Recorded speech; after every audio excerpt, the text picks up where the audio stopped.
क्यों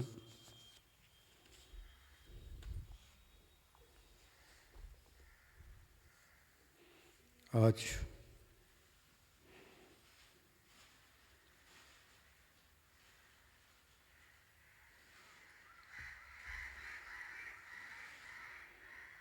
हम सभी हनुमान चालीसा के अंतिम पड़ाव की तरफ बढ़ रहे हैं।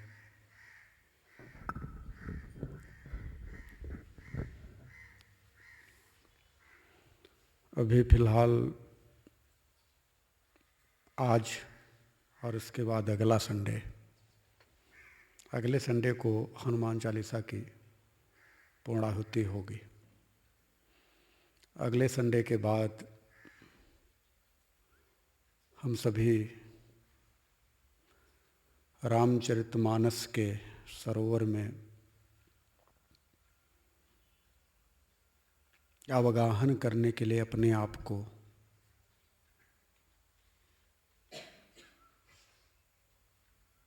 उस योग्य पाएंगे, क्योंकि बिना गुरु के रामचरितमानस को समझा जाया नहीं जा सकता। रामचरितमानस के लिए जो मैं बार बार कहता हूँ कि राम का चरित्र है कहाँ? मानस में। शास्त्र की, पुराण की, वेद की,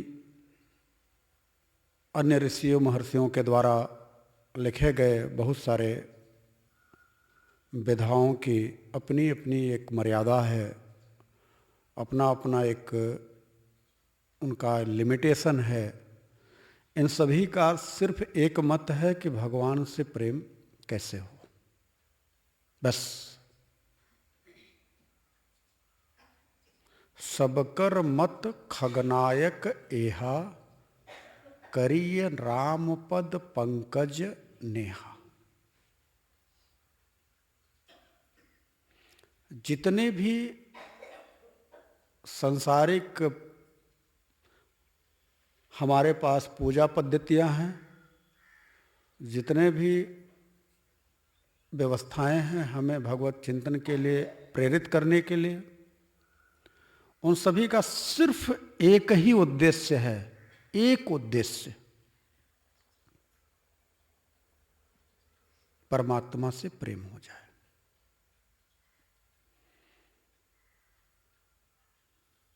जैसे ऐसे समझ लो कि हम बचपन से पढ़ाई करते हैं,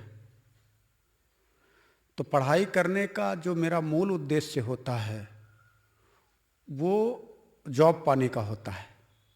जॉब मिल गया,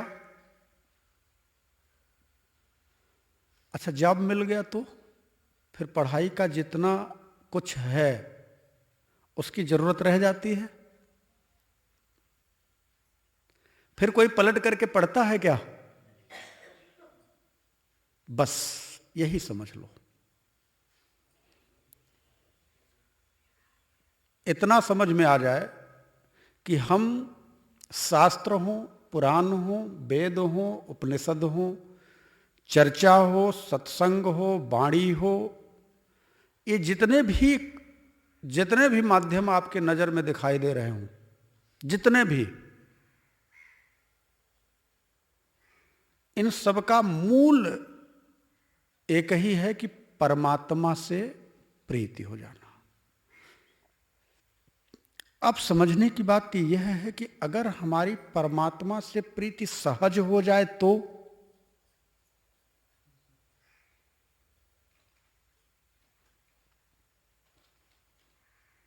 मैं आपको अपने भरोसे के साथ कहता हूं,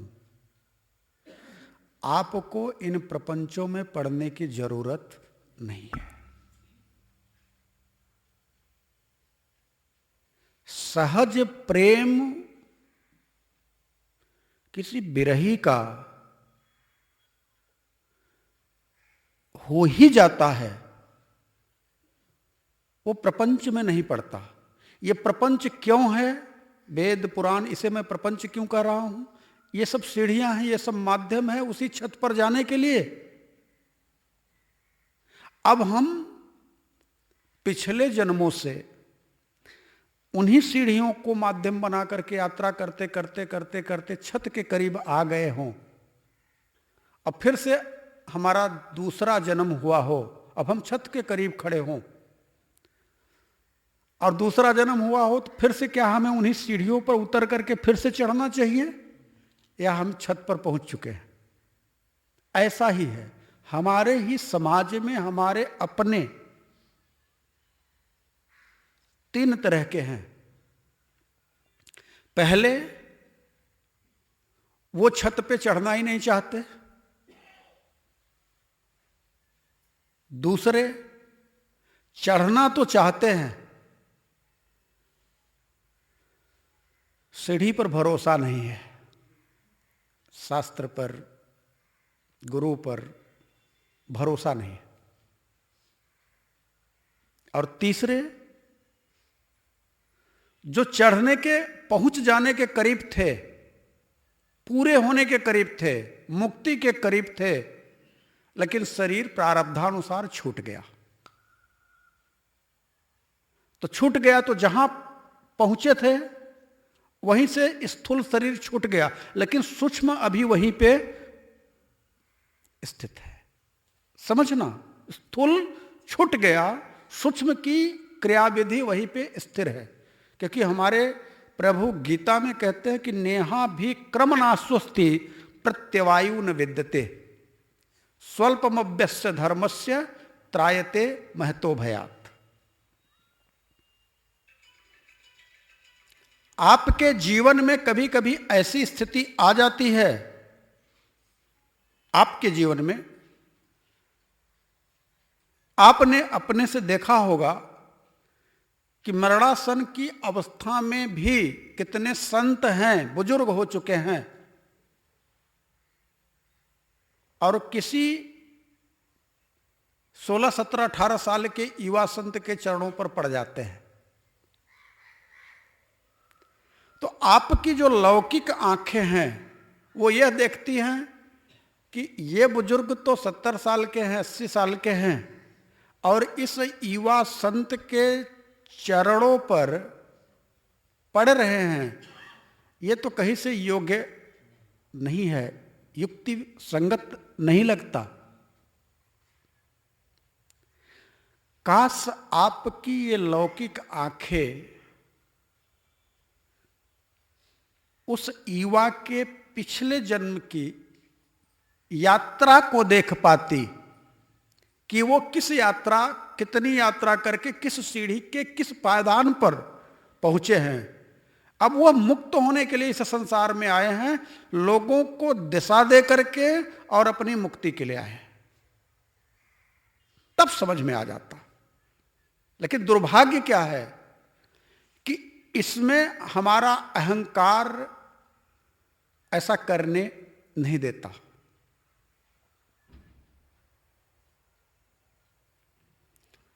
हम योग्यता को नहीं, उम्र को बड़ा मान बैठते हैं। उम्र में बड़े हैं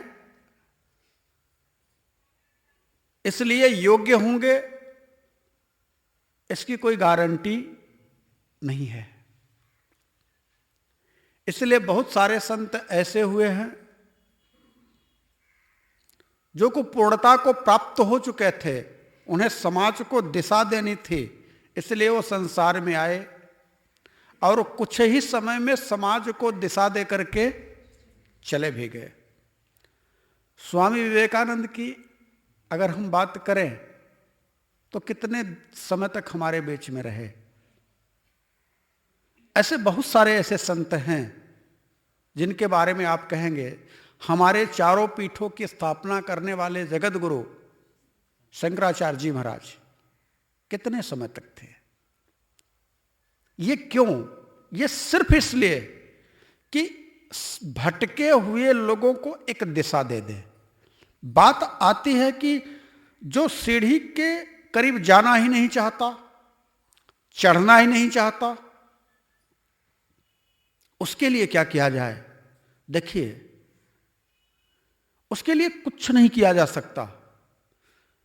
इतने हजारों लाखों के बीच में आप सब चल करके कुछ लोग आए, तो जो आए क्यों आए? कुछ तो सकाम आए और कुछ परमात्मा से प्रेम करने के लिए आए। अच्छा, जो सकाम आए, अगर उन्होंने सत्संग सुना तो निश्चित तौर से उनके मन में परमात्मा से प्रेम करने की इच्छा जागृत होगी। तो आज सकाम है, कल निष्काम होकर के भी सत्संग सुनने के लिए उनका कंठ, उनकी वाणी, उनका मन, उनके कान, उनकी आंखें, उनका शरीर, पंच भौतिक जो है सब वो कहने लग जाएगा कि मैं भी गुनगुना दूं, मैं भी बोल दूं, मैं भी प्रभु के नाम की चर्चा करूं, मेरे कान भी प्रभु की चर्चा सुने, मेरी आंखें भी सत्संग होते हुए देखें, प्रभु की लीला देखें। ये कब होगा? जब वो चल करके आएंगे तब होगा। जीवन बीत जाता है, पूरा का पूरा जीवन बीत जाता है, यही तय नहीं कर पाते कि हमको जाना कहां है। पूरा का पूरा जीवन बीत जाता है। अगर हमने कुछ आध्यात्मिक चर्चा कर भी दी या हम आध्यात्मिकता के तरफ चले भी गए तो उसमें भी भटकाव है। हम पंडित बन गए, हम पुजारी बन गए, तो हमने मंदिर पकड़ लिया, अथवा हम शादी विवाह कराने लगे, अथवा हम कथावाचक हो गए, अथवा हम पूजा पाठ कराने लग गए। किसके लालच में? धन के लालच में। आए थे हरिभजन को, अब ओटन लगे कपास। ऐसे ही एक पंडित जी थे, वो नित्य किसी गांव में कथा कराने जाते थे, नदी पार करके जाते थे।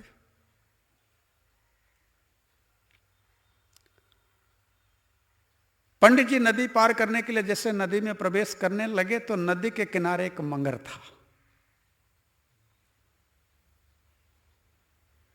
मगर ने, अब पहले की बात रही होगी, अब इस समय तो नहीं कह सकता, पहले जमाने की बात रही होगी, तो मगर ने कहा, अरे ओ पंडित जी सुनिए जरा। पंडित जी भौचक होकर के इधर उधर देखने लगे, कौन है भाई, यहां तो कोई नहीं दिखाई दे रहा। अरे मैं इधर हूं। तो देखा तो एक मंगर था। बोले, पंडित जी आप कथा सुनाने जाते हैं नदी के उस पार गांव में, कितना पाते हैं?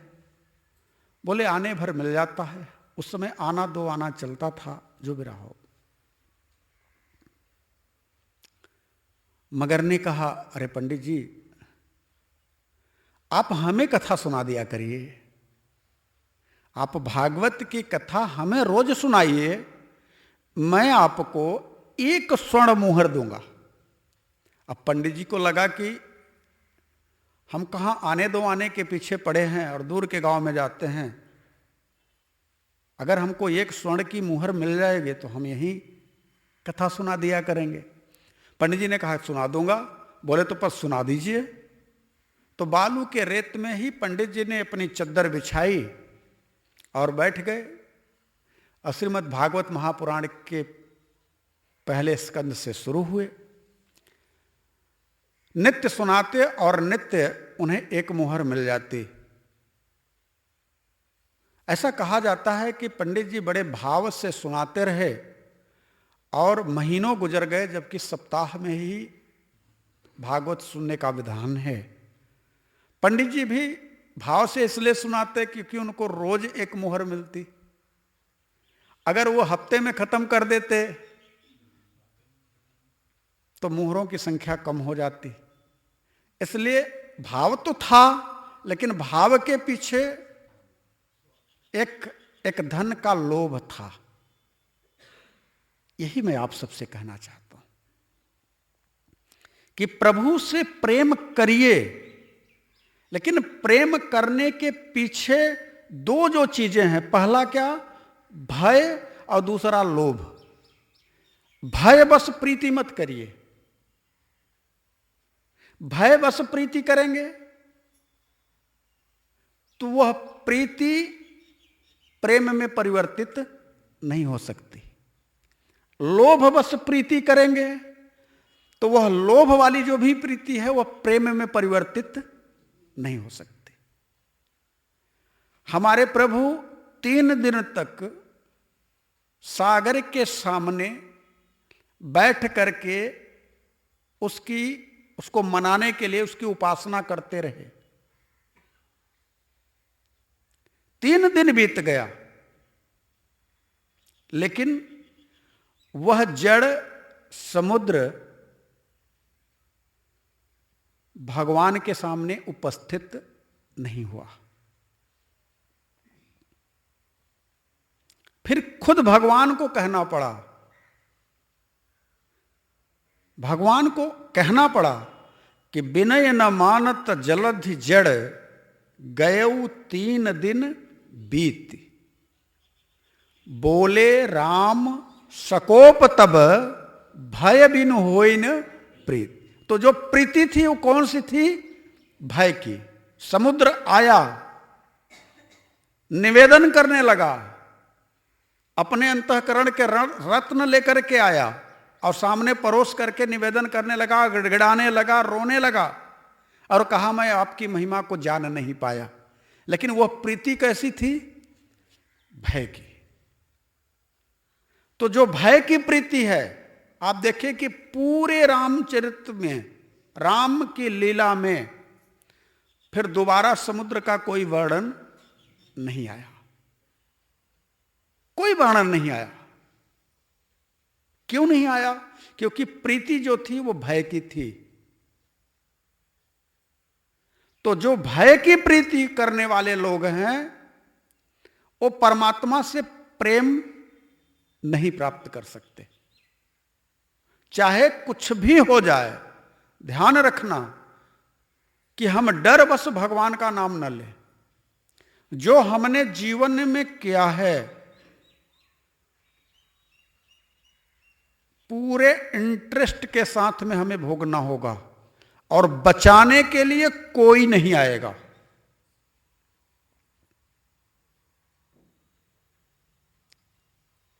आपके जितने सोर्स सुपारस हैं, बचाने के लिए आपको कोई नहीं आएगा। सारे सोर्स सुपारस फेल हो जाएंगे। यही कारण है कि कर्म करते समय सावधान रहो। कहीं लोभवश, क्रोधवश, भयवश, अज्ञानतावश ऐसे कोई कर्म न बन जाएं जिसका परिणाम हमें भोगना पड़े। और मुख्य बात जो यह है कि रामचरितमानस में इस बात को स्पष्ट रूप से कहा है कि जो जस करई तासु फल चाखा। चखना ही है। यह बात क्यों कही गई? आपको डराने के लिए नहीं कही गई। इसको आप डर करके मत सोचिएगा कि नहीं, यह बात इसलिए कही गई कि हमको डराया जा रहा है। डराने के लिए नहीं कही गई, यह सिर्फ आपको बताने के लिए कही गई कि कर्म करते समय इस बात का जरूर ध्यान देना कि हम कौन सा कर्म कर रहे हैं। प्रेम करते समय आपकी मनोदशा क्या है? लोभासक्त हैं या भयासक्त हैं? यहां पंडित जी कथा तो सुना रहे हैं भगवान की, सुना तो रहे हैं भगवान की कथा, लेकिन उसके पीछे क्या है? लोभ है। कथा पूरी हुई, कथा पूरी होते ही उस मगर ने कहा, पंडित जी कथा तो पूरी हो गई, अब मेरा मन त्रिवेणी जाने का कर रहा है। मैं त्रिवेणी जाना चाहता हूं और मेरे पास ये जो धन है, या तो आप इसे ले लें, लेकर के जाएं, अगर आपको भी मेरे साथ त्रिवेणी चलना हो तो चलिए। पंडित जी ने कहा नहीं, मैं त्रिवेणी नहीं जाऊंगा। तो मगर ने कहा ये आप धन लेकर के जाइए, जो भी आप बचा हुआ है सब आप लेकर के जाइए। वो धन का घड़ा उठाया, मुहरों का घड़ा उठाया, लेकर के चल दिए। जैसे ही 2 कदम चले होंगे कि वह फिर मगर अट्ठाहास करके हंसा, और जब वो हंसा तो पंडित जी को बड़ा विस्मय हुआ। पंडित जी ने विचार किया कि यह हंसा क्यों। पलटे और कहा, आपको मैंने जो कथा सुनाई इस कारण से आप हंसे, या कोई और बात है? मगर ने कहा, मेरे हंसने का कारण आपको आपके ही गांव के जो धोबी हैं उन्हीं का गधा बताएगा। और इतना कह करके मगर त्रिवेणी की यात्रा में चला गया। पंडित जी घड़ा लेकर के आए, घर पे रखा। मन में उथल पुथल चलने लगी कि एक तो मैं ब्राह्मण, दूसरे पांडित्य कर्म करता हूं, तीसरे अगर हंसी का कारण भी पूछने जाऊं तो किससे? एक गधे के पास। अरे कोई इंसान होता तो एक बार ठीक था, लेकिन मन की जो पीड़ा थी, पूछूं कारण क्या है, बात क्या है, क्या हो सकता है। रात के अंधेरे में गधे के पास गए। गधे ने पंडित जी को देखा और मुस्कुराया, आइए पंडित जी, घड़ा मिल गया। पंडित जी ने कहा, तुमको कैसे पता कि मेरे पास घड़ा है? बोले, वो घड़ा मेरा ही था, मैंने मगर को दिया है, मगर ने आपको दिया होगा। अब पंडित जी के तो आश्चर्य का ठिकाना ही नहीं रहा। ये सब उल्टी पुल्टी बातें कहां से हो रही हैं? पंडित जी ने कहा, बात क्या है? गधे ने कहा, मैं राजा का वजीर था,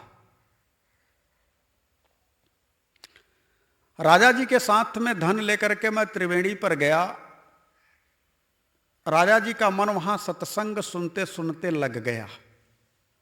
राजा ने कहा, अब तो मैं राजकाज छोड़ करके भगवत शरण में आ गया हूं, मुझे वापस नहीं जाना, और यह जो है धन पर्याप्त मात्रा में है। वजीर से कहा कि अगर आपकी इच्छा हो तो आप इसे लेते जाओ। वजीर भी सत्संग सुना था, लेकिन कामना कुछ रह गई थी। घड़े 2 थे, तो वजीर ने कहा कि यहां पे और तो कोई है नहीं, एक मगर है, इसके पास सुरक्षित रख देता हूं और एक लेकर के चला जाता हूं, नहीं रास्ते में चोर छीन लेंगे। और हुआ भी वही। एक घड़ा लेकर के जब मैं यात्रा कर रहा था तो मेरा मन दूषित होने लगा धन को देख करके। और रास्ते में मैं, जब धन आता है ना, कहावत कही गई है, जब धन बढ़े तो मन ना बढ़े। धन पास में आया तो मन बढ़ गया, मन बढ़ गया तो हम उसी धन का जुआ खेलने लग गए। रास्ते में जुआ खेला तो और धन इकट्ठा हुआ, तो मदिरा पान किया।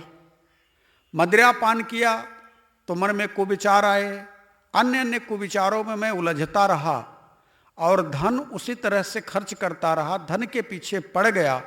धन आए धन जाए, जो सत्संग मुझे मिला था वह मांसाहार और मदिरा पान करते करते करते करते उसका जो पुण्य था समाप्त हो गया।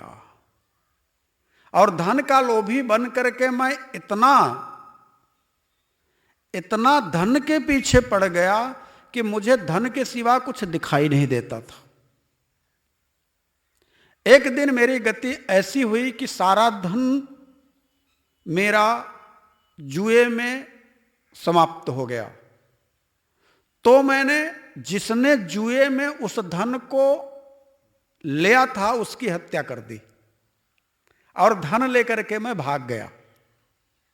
और वह धन लेकर के जब मैं भागा तो रास्ते में डकैतों ने मेरी हत्या करके वह धन छीन लिया और अपने पाप कर्म के द्वारा मैं गधा हुआ।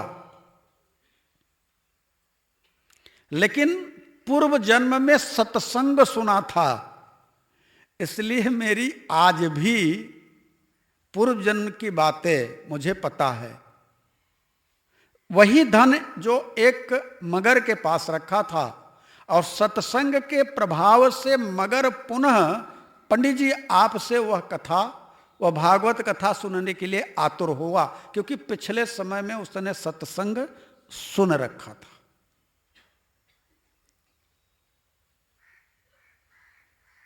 तो पंडित जी ने कहा, यह बताइए इस धन का अब मैं क्या करूं और हंसने का कारण क्या है? तो गधे ने कहा, मैंने हंसने का ही कारण बताया कि मगर इसलिए हंसा कि वही धन लेकर के आप जो मगर के पास था लेकर के आप जा रहे हैं, तो जो गधे की पहले वजीर की स्थिति हुई थी वही आपकी भी स्थिति होने वाली है। जो स्थिति वजीर की हुई थी और इतना कुछ होने के बाद वो गधा बना है, वही स्थिति आपकी होने वाली है। इसलिए मैं हंसा कि आप ज्ञाता हैं धर्म के, शास्त्र के, इसके बाद भी आपकी बुद्धि भ्रमित है, कार्य नहीं कर रही है। आप भी उसी में गए जिसमें वो वजीर फंसा था। पंडित जी की आंखें खुली। उन्होंने कहा, अब तो मुझे उस धन को लेकर के बड़ी घबराहट हो रही है, क्या करूं? मैं जैसे था पहले वैसे ही हूं। तो उस गधे ने कहा, वैसे अगर आप रहना चाहते हैं तो जो धन आपको कथा सुनाने के बाद प्राप्त हुआ था महीने भर, उसमें भी आपने लालच करी थी, इसलिए महीने भर कथा सुनाई। तो 1 सप्ताह का जो धन होता है 7 स्वर्ण मुद्राएं, वही आपकी अपनी है। बाकी की जितनी स्वर्ण मुद्रा है उसी घड़े में रख करके और त्रिवेणी चले जाइए, वहां वो मगर मिलेंगे और उनको दे करके गंगा नहा लीजिए। कहते हैं ना, गंगा नहा लिए भैया, तो गंगा नहा लीजिए, आपका कल्याण हो जाएगा।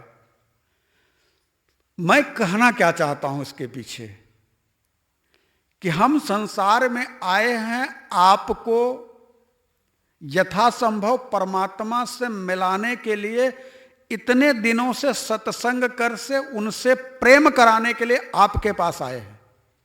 लेकिन आप हैं कि कहीं गधे की ही बात सुनना पसंद करेंगे, कहीं किसी पशु से ही सीख लेंगे, किसी संत से, किसी गुरु से आपको समझ में नहीं आएगा। इसी विचार को लेकर के मैं आपसे चर्चा कर रहा हूं कि ऐसा तो नहीं कि हम जितने दिन से सत्संग कर रहे हैं आपका एक कान से सुनना और दूसरे से निकल जाना हो रहा है। आपके लिए भी वही योजना बनाई जाए कि कोई गधा ही आपको समझा सके। इस धराधाम पे परमात्मा से प्रेम करने के लिए आज तक कोई किताब, पुस्तक, धर्म शास्त्र बना ही नहीं। जितने भी बने, आप श्रीमद् भगवद गीता की बात करते हो, कर्म है, ज्ञान है, भक्ति है, प्रेम नहीं है।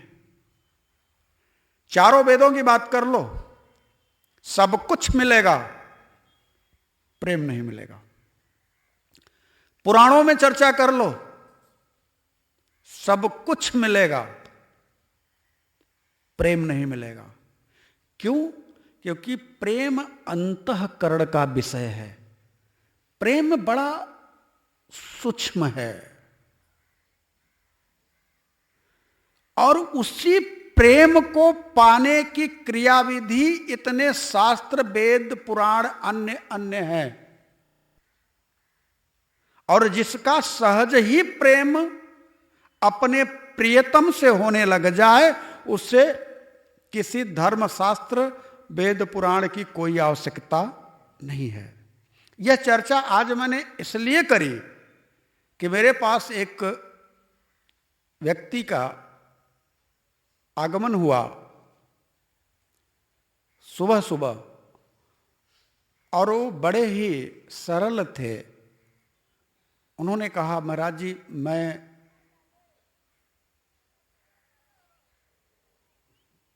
अनपढ़ हूं, कुछ भी नहीं पढ़ सकता, आता ही नहीं। अरे मैं तो हाथ से अपना नाम भी पूरी तरह नहीं लिख पाता हूं। और उन्होंने मुझे एक कॉपी दी, और आप जानते हैं उस कॉपी को मैंने माथे चढ़ा लिया। उस कॉपी में उन्होंने राम राम राम लिखा हुआ था। उस राम को लिखने की जो लिखावट थी, उस लिखावट में जो कांपते हुए हाथ थे,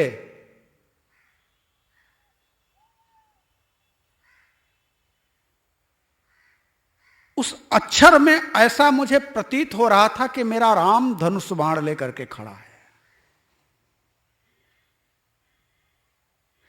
उस लिखावट में इतनी श्रद्धा थी, इतना विश्वास था, इतना आत्मीयता थी उसमें, कि वो जो टेढ़े मेढ़े अक्षर थे हैं, ऐसा प्रतीत होता है कि मेरे राम के विग्रह हैं।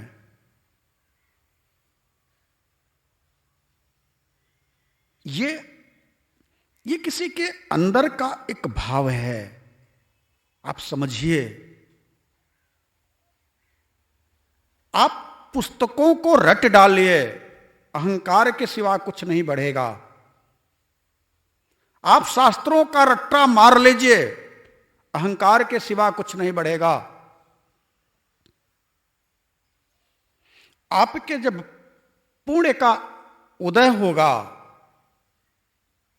वास्तव में अगर आपके पुण्य का उदय होगा, तो आपको कोई प्रेमी मार्गदर्शक मिल जाएगा, और वह प्रेमी मार्गदर्शक आपको अपने अंतःकरण के भाव के रस में सरोवर करके उस प्रियतम से प्रेम करना सिखा देगा, बस। और सिखाएगा नहीं, वो अपने भाव को बताएगा। सीख तो आप खुद ब खुद जाएंगे, वो भाव को सिखाएगा। आप एक बात बताओ, आपको किसी ने हंसना सिखाया? आपको किसी ने रोना सिखाया? किसी स्कूल में आप पढ़े कि कैसे रोया जाता है? कोई बुक ऐसी आपको मिली जिसमें बताया गया कि इस तरह से रोया जाता है? कोई पुस्तक आपको मिली कि यह बताया गया हो कि इस तरह से हंसा जाता है?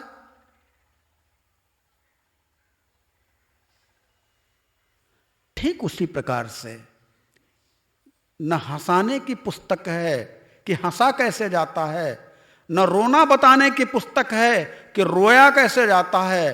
ठीक उसी प्रकार से प्रेम करने की भी पुस्तक आज तक नहीं बनी कि प्रियतम से प्रेम कैसे किया जाता है।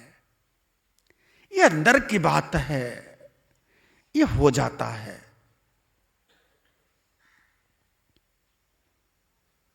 और यही बात मैं इसलिए कह रहा हूं कि जिसकी गाथा को हम आज इतने दिनों से चर्चा में ला रहे हैं, हनुमान चालीसा को, वह उसी एक प्रेमी सदगुरु की चर्चा है जिसने प्रेम परोसा। प्रेम के सिवा जो कुछ जानता ही नहीं, मैं उसी गुरु की चर्चा करने के लिए आप सबसे यहां उपस्थित हुआ हूं कि उस गुरु के भाव को, उस गुरु के दिव्यता को, उस गुरु के विचार को अगर आप अपने अंदर आत्मसात कर रहे हैं तो विश्वास करिए पारस है तो लोहे को सोना बना सकता है, पारस लोहे को पारस नहीं बना सकता। लेकिन कोई प्रेमी गुरु है ना, तो आपको अपने जैसा बना देगा, प्रेम करना सिखा देगा। लेकिन शर्त क्या है कि पुण्य पुंज बिनु मिलहि न संता। जब तक आपके पुण्य का पुंज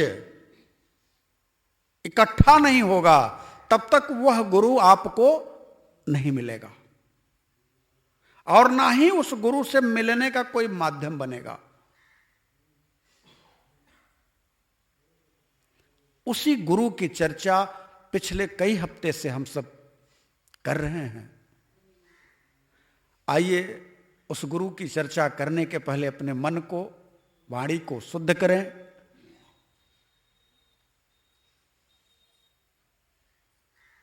परमात्मा के नाम का उच्चारण करके तत्पश्चात हम सब चर्चा में शामिल हो। एक सबसे बड़ी विडंबना क्या है, चर्चा तो जगदीश की जगत में होती ही रहती है, लेकिन चर्चा करने वाले और चर्चा को सुनने वाले उस सैटेलाइट से, उस कनेक्शन से जब तक जुड़ नहीं पाते तब तक उस चर्चा का आनंद नहीं मिलता। मुझे याद है, शायद आप लोग भी उसी जमाने से जुड़े हैं, कि घर के छत पर एक बहुत बड़ा सा एंटीना हुआ करता था। दूरदर्शन जब आता था तो वो उसको घुमाते थे, दाएं बाएं, ठीक आ रहा है तो नीचे से आवाज आती थी, हाँ हल्का हल्का ठीक है, अभी पूरा कनेक्शन ठीक नहीं है। ऐसा होता था ना। अब आज के आधुनिक बच्चे तो नहीं जानेंगे, लेकिन उस जमाने में जो भी रहे होंगे, उस जमाने के बहुत सारे लोग हैं 20 साल पहले के, तो उसमें जब भी रामचरितमानस, वो रामायण आता धारावाहिक, तो घर का जो सबसे कमजोर लड़का होता था, जो सबकी बात सुनता था, उस बेचारे को छत पे ही चढ़ा दिया जाता था। हाँ, वो बेचारा छत पे ही अटका रहता था, सिर्फ एंटीना सही करने में। अच्छा, नीचे अगर सीढ़ी से उतर करके आए, थोड़ा सा ताक झाक करे कि हम भी देख लें, और तब तक हिल गया तो ऐसे लोग उसकी तरफ देखते थे जैसे खा जाएंगे उसको, कि तुम नीचे क्यों चले आए, तुम्हें तो एंटीना संभालना था।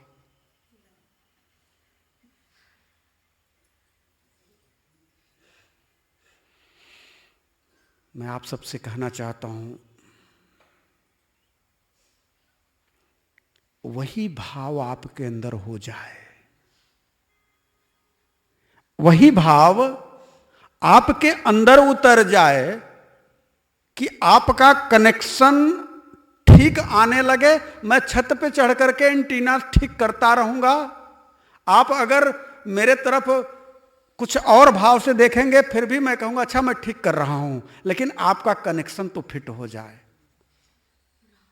मैं वही कमजोर लड़का बन जाना चाहता हूं जो कि आपका एंटीना सही करे, कनेक्शन उस सैटेलाइट से, उस परमात्मा के सैटेलाइट से ठीक करे। मैं वही लड़का बन जाना चाहता हूं। लेकिन बस इतना कहना चाहता हूं कि चाहे आपके अंदर वही हो कि कनेक्शन फिट हो जाए।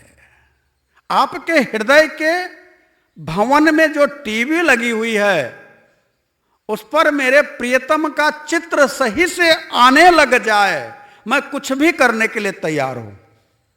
आपकी डांट को भी मैं प्रसाद स्वरूप स्वीकार करने के लिए तैयार हूं।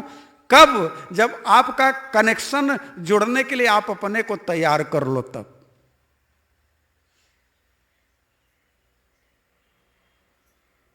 इसलिए मैं आप सबके हृदय भवन में उस बैठे हुए उस विराजमान गोविंद की जो छवि है देख रहा हूं।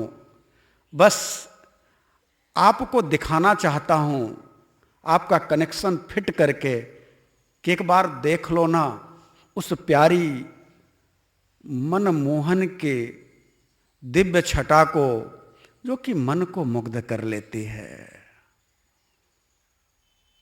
और इसके लिए बस एक ही उपाय है कि मेरी उंगली पकड़ करके चल दो। और यह उंगली का तात्पर्य यह नहीं कि गुरु की आप उंगली पकड़ लो, तात्पर्य यह है कि गुरु की वाणी रूपी उंगली को पकड़ लो। अगर मैंने आपसे यह वादा किया है कि आप चलते फिरते उठते बैठते खाते पीते सोते जागते नहाते धोते क्रिया में नाम को ढाल लो, गारंटी के साथ कहता हूं कि आपकी केवल उस सैटेलाइट रूपी एंटीना से फिट मैं कर दूंगा, कनेक्शन लगा दूंगा। और कहीं कुछ कमी रह गई तो मैं छत पे जाकर के उस एंटीना को सही करके उस सैटेलाइट का सही निरूपण करवा करके आपके हृदय भवन में चल रहे उस दिव्य रूप टीवी को, जिसमें मेरे गोविंद का चित्र उतरता है, प्रयास करूंगा कि धुंधला न दिखे, साफ साफ दिखने लग जाए।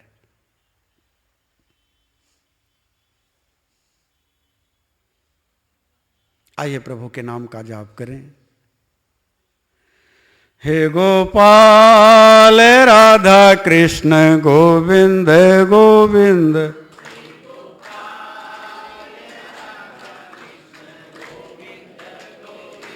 हे गोपाल राधा कृष्ण गोविंद गोविंद,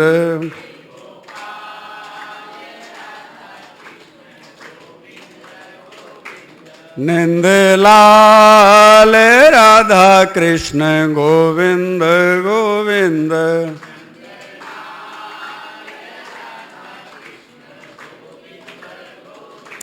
नंद लाल राधा कृष्ण गोविंद गोविंद,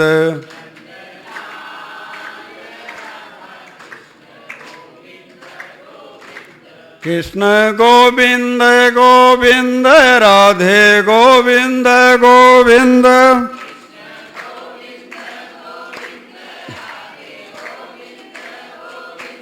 कृष्ण गोविंद गोविंद राधे गोविंद गोविंद,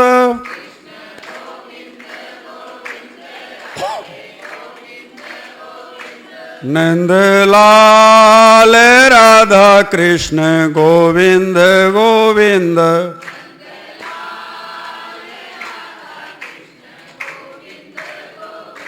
नंद लाल राधा कृष्ण गोविंद गोविंद,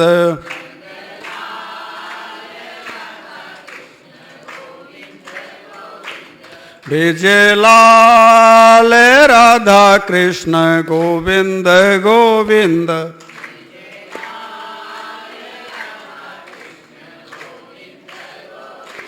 राधे गोविंद गोविंद कृष्ण गोविंद गोविंद,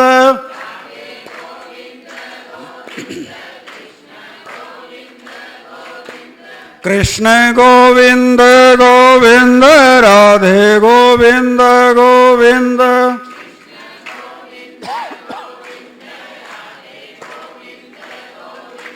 हे गोपाल राधा कृष्ण गोविंद गोविंद,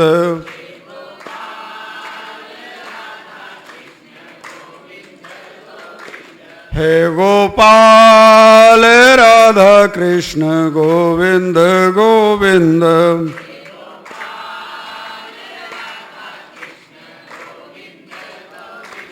नंदलाल राधा कृष्ण गोविंद गोविंद।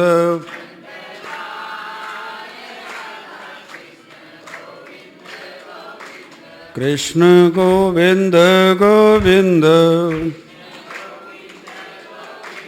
राधे गोविंद गोविंद। कृष्ण गोविंद गोविंद। राधे गोविंद गोविंद। बोलो अनंत कोटि ब्रह्मांड नायक परम तत्व परमात्मा की। सच्चिदानंद रूपाय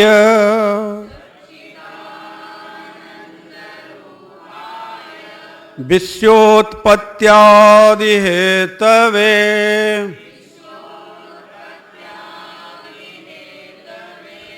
तापत्रय विनाशाय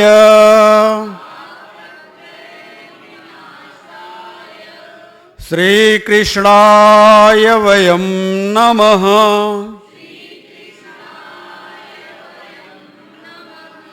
अतुलित बलधामं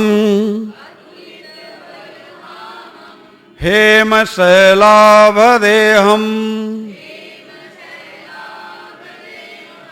दनुजवन किसानम् ज्ञानिनानाम् अग्रगण्यम् सकल गुण निधानम् वानराणामधीशम्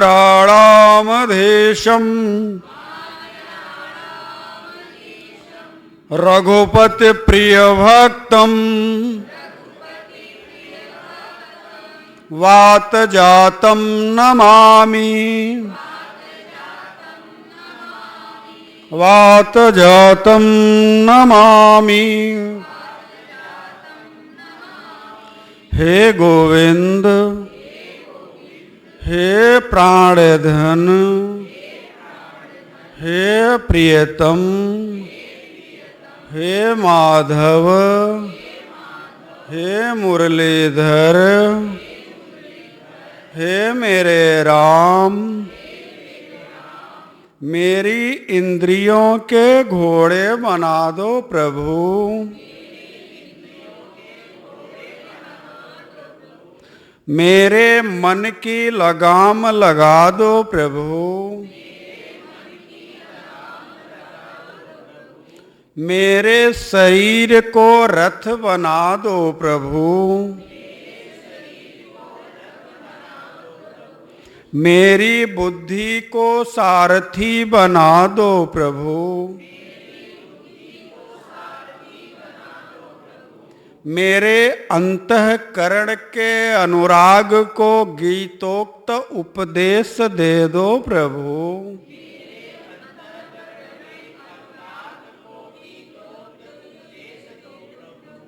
मैं आपका ही प्रभु। मुझे अपना बना लो प्रभु। मुझे अपना बना लो प्रभु। मुझे अपना बना लो प्रभु। हरि ओम।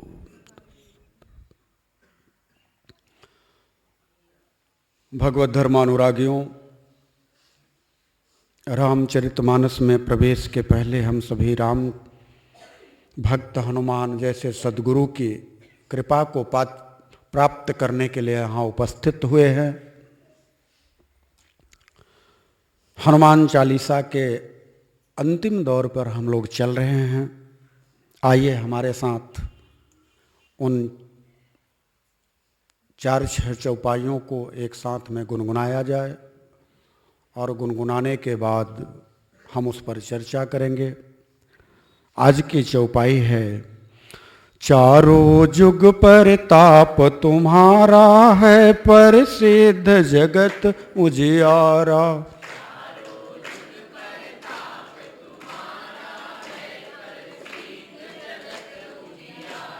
साधु संत के तुम रखवारे, असुर निकंदन राम दुलारे।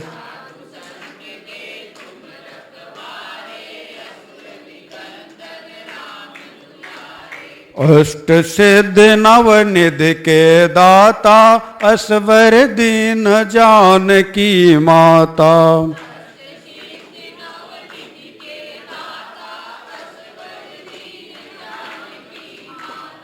राम रसायन तुम्हारे पासा, सदा रहो रघुपति के दासा।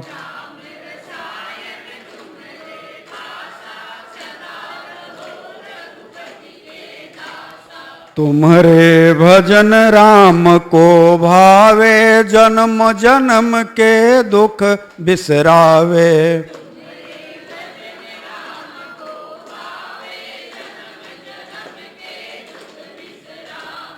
अंत काल रघुपरपुर जाई, जहाँ जन्म हरि भक्त कहाई।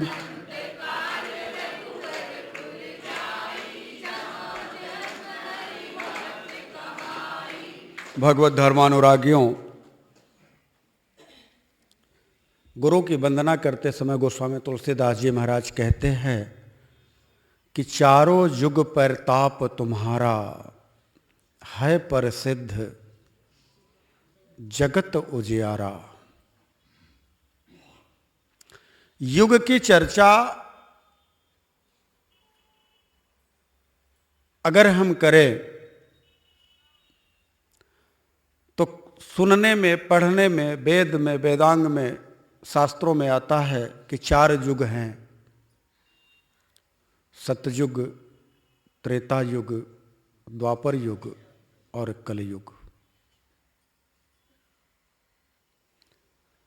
ऐसा कहा जाता है कि 4,32,000 वर्ष का कलयुग है, उसका दुगुना द्वापर है, उसका दुगुना त्रेता है और उसका दुगुना सतयुग है। यह एक मान्यता है, हम मान करके बैठे हैं। हमें मिला है यह कह करके कि इसे आप मानिए।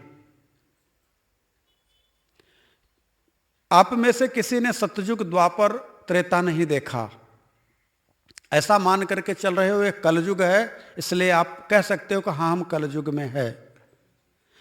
जिसने भी इसकी रचना, इस शब्दों की, इस वाक्य की, इस अंक की करी होगी, उन्होंने भी हमको नहीं लगता है कि देखा होगा। यह अनुभव का विषय है।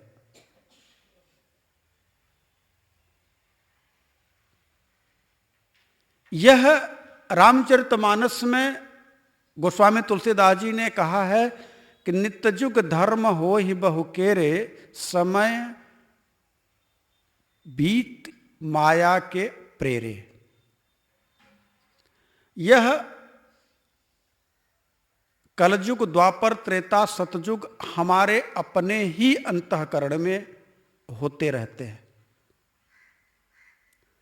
आपने सोचा या आपने देखा, शास्त्रों की बात को भी देखा आपने, कहते हैं सतयुग जैसा कोई युग नहीं था, ऐसा लोग मानते हैं। सतयुग में बहुत अच्छा था, ऐसा सब कहते हैं। और बहुत सारे धर्म के, अपने ही सनातन धर्म में हमारे से ही जुड़े हुए लोग एक बात कहते हैं कि सतयुग आएगा। नाम नहीं लूंगा, कोई संस्था वाले हैं, कहते हैं कि सतयुग आएगा, ऐसा मानते हैं। ऐसा उनके विचार हैं कि वो सतयुग को बहुत अच्छा मानते हैं, कि सतयुग बहुत अच्छा था। लेकिन मेरी नजर में सतयुग अच्छा था कुछ ठीक नहीं लगता। मैं आप सबसे भी निसंकोच कहूंगा, जिस चर्चा कर रहा हूं उस बात को आप समझिएगा। सतयुग में हिरण्याक्ष और हिरण्याकश्यप नाम के दो दैत्य हुए। हिरण्याक्ष ने पृथ्वी का ही हरण कर लिया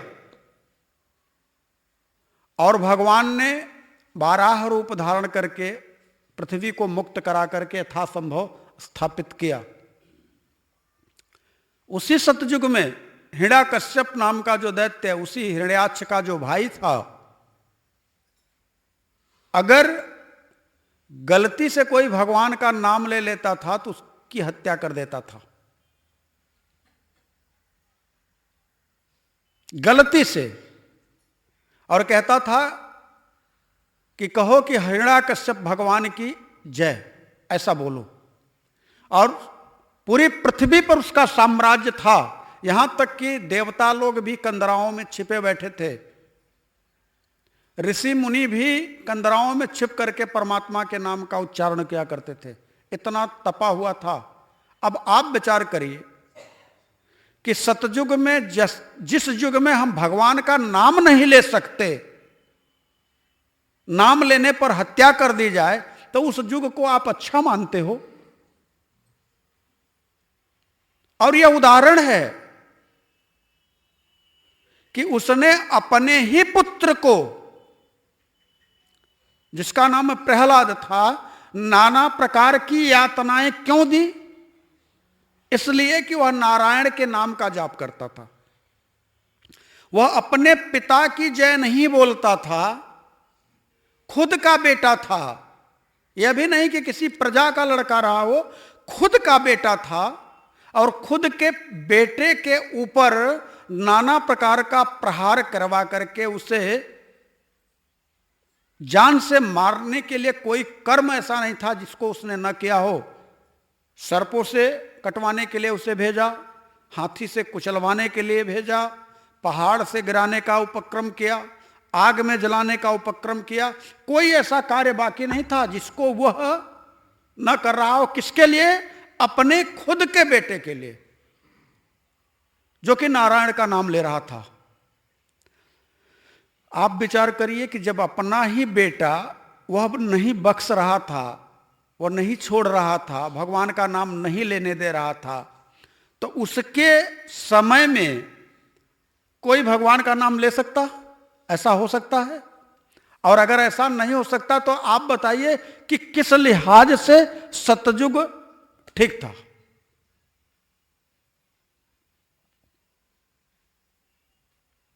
दूसरा युग है त्रेता। त्रेता युग में भी वही हालत।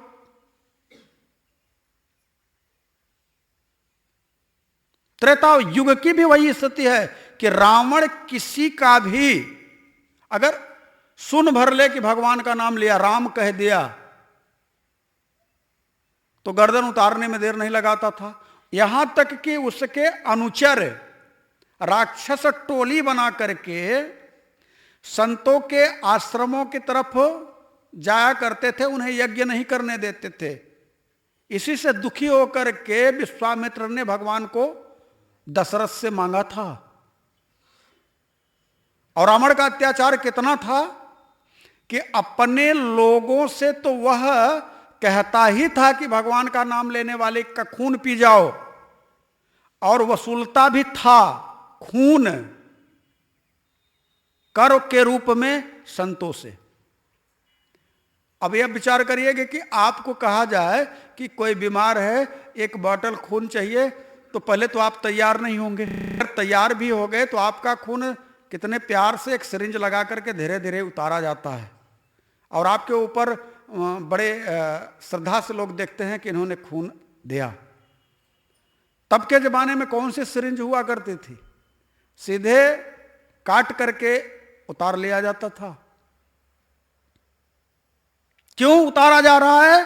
क्योंकि कर के रूप में आपको खून देना है, इसलिए कि आप राम का नाम लेते हो।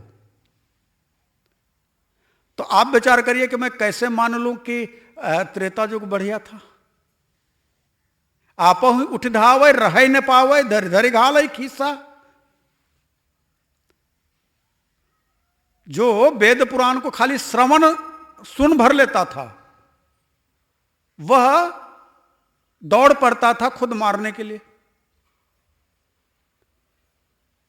द्वापर में भगवान नारायण स्वयं आए और उनका विरोध करने के लिए पौंड्रक नाम का राजा हुआ, जो स्वयं को वासुदेव कृष्ण मान बैठा था, और भगवान को उसे मारना पड़ा। सबसे अच्छा तो कलयुग ही देख रहा हूं कि राम का नाम लेने पर कोई कर तो वसूला नहीं जा रहा है, तो किस युग को सबसे बढ़िया माने?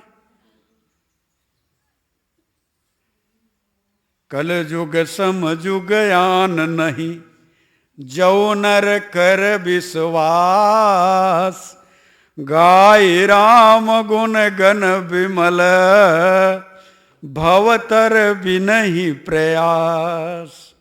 इस युग के समान तो कोई युग है ही नहीं। आप सतयुग की क्यों प्रतीक्षा कर रहे हो? क्या देगा आपको सतयुग? यही कि राम नाम नहीं लेने देगा। अगर आएगा तो क्या देगा आपको? प्रभु का नाम जपने नहीं देगा। त्रेता आएगा तो क्या देगा? कर के रूप में आपसे खून वसूला जाएगा। ये जो दिव्य युग है, कलयुग जो है, इस कलयुग में आप जैसे भगवत जनों का अगर संसार में आगमन हुआ है तो इस युग का आनंद ले लो, अनुभव कर लो। और इस युग की सबसे बड़ी खासियत क्या है?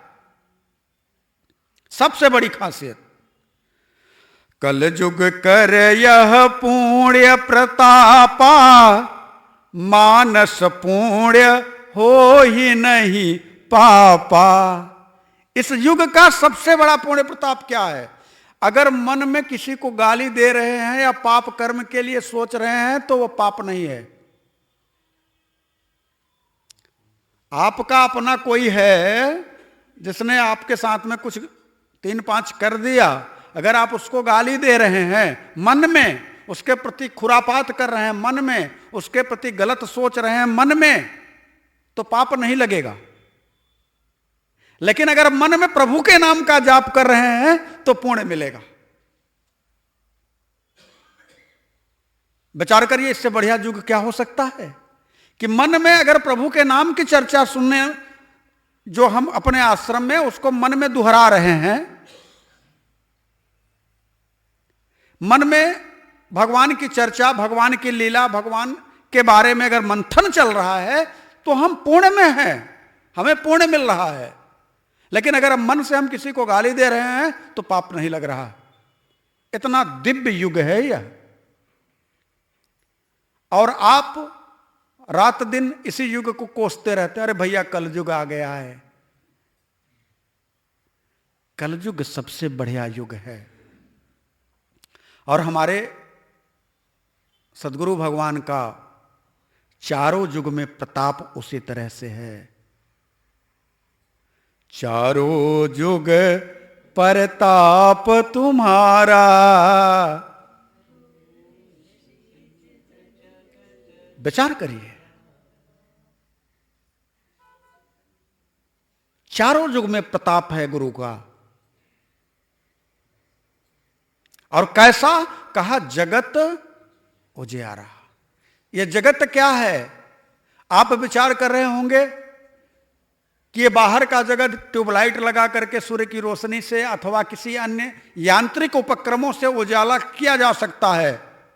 लेकिन जो एक जगत आपके अंतः हृदय में है, धड़ धरती कर एक ही लेखा, जो बाहर सो अंदर देखा। एक जगत आपके अंदर है, वो गुरु के कृपा से ही प्रकाशित हो सकता है। अन्य कोई माध्यम, अन्य कोई मार्ग नहीं है। गुरु की वाणी रूपी बल्ब जलती है आपके हृदय के भवन में। फैसला आपको करना है कि बटन आप दबाते हो, नहीं दबाते। अगर दबाते हो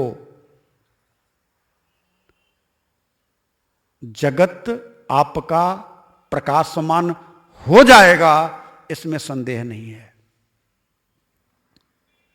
गुरु सर्वत्र विद्यमान है,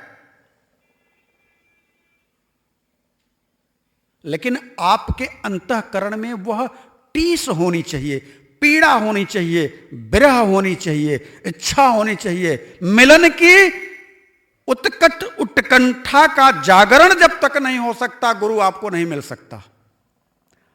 और जिसके जीवन में गुरु नहीं, उसका जीवन सुरु नहीं। परमात्मा से मिलन की उत्कट उत्कंठा अगर आपके हृदय भवन में जागृत हुई तो गुरु मिलेगा ही मिलेगा। कारण कुछ भी बन जाए, निमित्त कुछ भी बन जाए, हमारे गोस्वामी तुलसीदास जी महाराज को परमात्मा से मिलन की उत्कट उत्कंठा जागृत हुई, व्याकुल हो गए कि सब कुछ तो है, लेकिन मेरा प्रियतम मुझे दर्शन नहीं देगा और शरीर छूट जाएगा क्या, ऐसा लगता है। एक उनकी आदत थी, नित्य शौच को जाते, पहले तो खेत में ही लोग शौच को जाते थे, तो नित्य शौच को जाते और लोटे में उनके थोड़ा पानी जब बचता तो एक बबूल का पेड़ था, उसी पर ले जाकर के गिरा देते। ये रोज की उनकी आदत थी। और उस बबूल के पेड़ में एक प्रेत रहता था। यह नित्य की आदत से वह प्रेत एक दिन प्रकट हो गया, और प्रकट होने के बाद कहा, डरना नहीं, मैं आपको डरा नहीं रहा हूं। तुलसीदास जी खड़े हो गए। प्रेत ने कहा, मैं आपके ऊपर प्रसन्न हूं, मांग लो जो मांगना हो। अच्छा, जिसके मन में जो इच्छा होगी वही तो मांगेगा। प्रेत से तुलसीदास जी ने कहा, मेरा प्रियतम मुझे दर्शन दे दे, मेरा राम जिसे मैं अपने हृदय भवन में रोज महसूस करता हूं, अनुभव करता हूं, एक बार मुझे दर्शन दे दे। अगर आप कुछ देना चाहते हो तो यही दे दीजिए। प्रेत ने कहा, भैया यह मेरी क्षमता में नहीं है, अगर मेरी क्षमता में होता तो मैं खुद मुक्त हो गया होता, मैं प्रेत योनि में पड़ा हुआ हूं। हां, उपाय बता सकता हूं। उपाय क्या? उपाय है एक ही है जो आपको राम से मिलवा सकता है। कौन है? वह गुरु है। कौन गुरु है? कहा हनुमान जी महाराज है। जो राम का प्रिय है वही आपको राम से मिलवा सकता है, और कोई माध्यम नहीं है। तो हनुमान जी महाराज मिलेंगे कहां?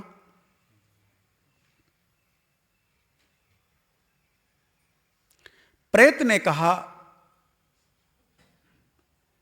कि काशी में आप आए हैं तो जहां राम कथा हो रही हो वहीं आप चले जाइए, हनुमान जी मिलेंगे आपको। तो कैसे मैं पहचानूंगा कि यही हनुमान जी हैं? प्रेत ने कहा, भैया कथा सुनने के लिए, राम कथा को सुनने के लिए जो सबसे पहले आए और सबसे बाद में उठ करके जाए, मलिन वस्त्र हो, जुलजुल शरीर होगी, चला नहीं जा रहा होगा, सबसे पहले आएंगे और सबसे बाद में उठ करके जाएंगे, वही पवन पुत्र हनुमान होंगे, वही गुरु होंगे।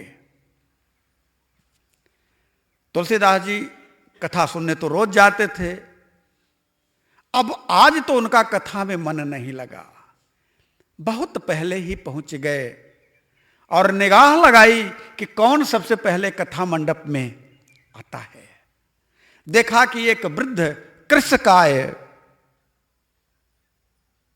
एक पुरुष मलिन से कपड़े पहन करके धीरे धीरे चलते हुए कथा मंडप में आते हैं और अकेले ही व्यास गद्दी को प्रणाम करके एक कोने में जाकर के बैठ जाते हैं। तुलसीदास जी महाराज देख रहे हैं उनको। बाकी के लोग आते हैं, कथा मंडप में भीड़ बहुत हो जाती है। कथा सुनने में तुलसीदास जी का मन नहीं लग रहा। आज देखो भैया, कभी कभी अगर परमात्मा से प्रेम का विरह जागृत होता है तो कथा सुनने में अच्छा नहीं लगता। वो सिर्फ खाली विरह में मस्त हो जाता है कि मेरा प्रियतम कैसे मिलेगा, वह उपक्रम कैसे मुझे सधे, उसका मन नहीं लगेगा, चाहे कितनी भी दिव्य कथा हो रही हो। तुलसीदास जी की आज वही गति है। महाराज जी क्या बोल रहे हैं, कौन सी कथा चल रही है, कुछ भी समझ में नहीं आ रहा। सिर्फ उन्हें यह दिखाई दे रहा है कि पहले आने वाले जो वो व्यक्ति हैं, क्या वही हैं या कोई और है। कथा पूर्ण हुई, सारे लोग उठ करके जाने लगे। वह वृद्ध उठे, क्या कहूं, जो कथा को सुनने के लिए लोग आए थे उनके चरणों की धूल उठाई और अपने माथे पर लगाया। किसकी? जो कथा सुनने वाले लोग आए थे उनकी। कौन लगा रहा है? वह वृद्ध, और वृद्ध कोई साधारण नहीं, मेरे राम का भक्त है। और माथे पर लगा करके जैसे ही चले, गोस्वामी तुलसीदास जी ने उन्हें देख लिया, दौड़ पड़े पीछे से। मैं आपको पहचान गया, मैं आपको पहचान गया, आप मेरे हनुमान जी महाराज हैं, आपको मैं पहचान गया। इतना कहना था कि हनुमान जी महाराज भागना शुरू किए। अरे नहीं, मैं कोई कुछ नहीं हूं। और आपको जान करके आश्चर्य होगा कि दशाश्वमेध के तुलसी घाट से भागते भागते हमारे हनुमान जी महाराज लीला करते करते कहां तक आए? संकट मोचन। वहां से भाग करके संकट मोचन आए। और क्यों संकट मोचन नाम पड़ा? लास्ट में जो तुलसीदास जी ने बात कही कि मेरे ऊपर आए हुए संकट का मोचन आप ही कर सकते हो, मुझे विश्वास है कि आप मेरे राम के प्रिय हो,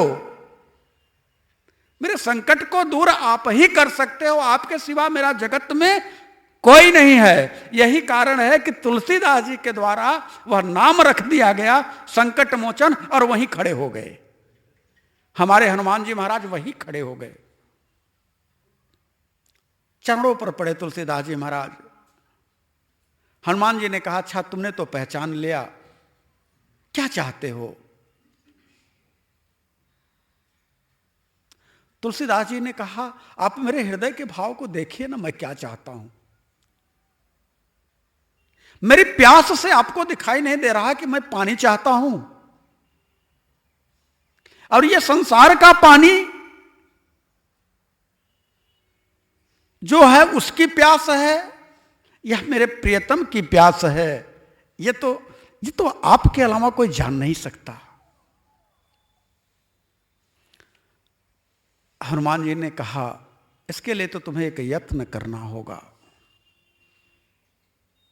क्या यत्न करूं?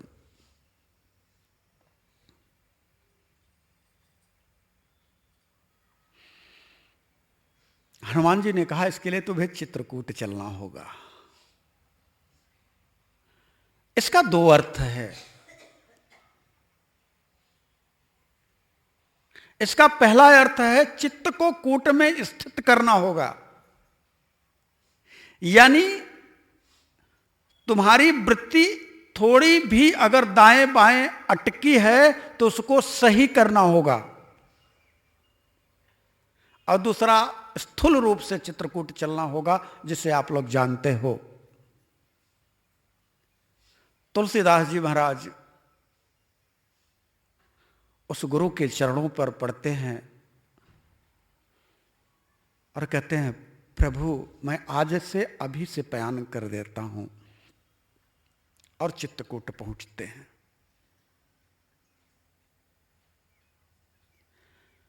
चित्रकूट जाने के बाद की कथा आप सबको पता है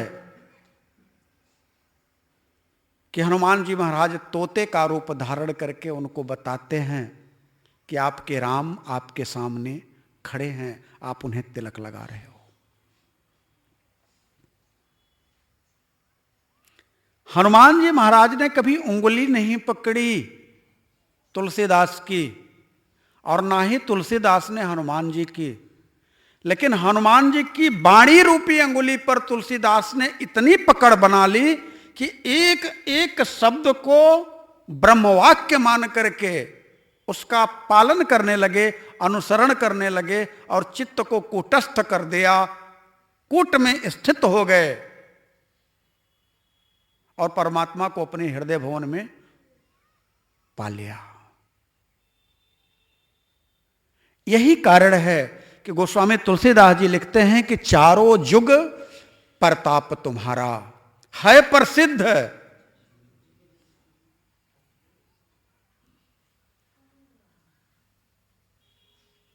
और सबसे बड़ी खासियत, एक संत जो उच्चतम स्थिति को उपलब्ध हो जाए, उस ब्रह्म पीयूष में अपने आप को सम्मिलित करवा ले, सम्मिलित हो जाए, उसका रसास्वादन करने लग जाए, तो वो चाहता है कि जगत के जितने जीव हैं उन्हें हम उनकी रक्षा करें, उनको हम परमात्मा से मिलाएं। यही कारण है कि साधु संत के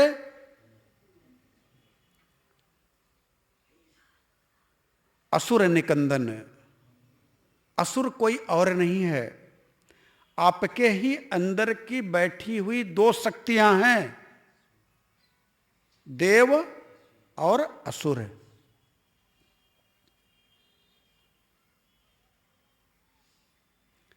उसी असुर वृत्ति को गुरु की वाणी जब उतरती है तो उस असुर वृत्ति का नाश होता है, वो दबती है और सुर की वृत्ति उठती है, आगे बढ़ती है। और जब आगे बढ़ती है तो जो वृत्ति दैविक वृत्ति है, दैवी संपत्त है, वह दैविक संपत्त परमात्मा से मिलन का मार्ग प्रशस्त करती है।